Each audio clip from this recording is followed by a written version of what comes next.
Good morning dear student, मु सोनाली स्वागत करुच्ची मो चैनल बायोलॉजी विथ सोनाली रे। तो आम आज देखा मेंडेलियन डिसऑर्डर आ क्रोमोजोमल डिसऑर्डर भितर कौन डिफरेंस अच्छी इन 60 सेकेंड।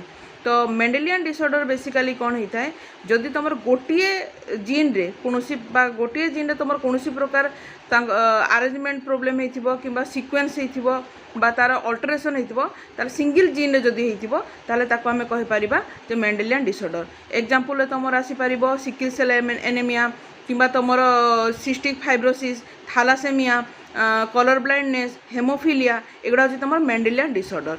किंतु जदि आम क्रोमोजोमल डिसऑर्डर देखा ताले एक रु अधिक जदि जीन रे बा क्रोमोजोम रे किसी आबनर्मालिटी देखा जमती कि तांकर अरेंजमेंट होता बा तांकर डिलीशन हो प्रकार तुमर क्रोमोजोमल डिसऑर्डर देखा।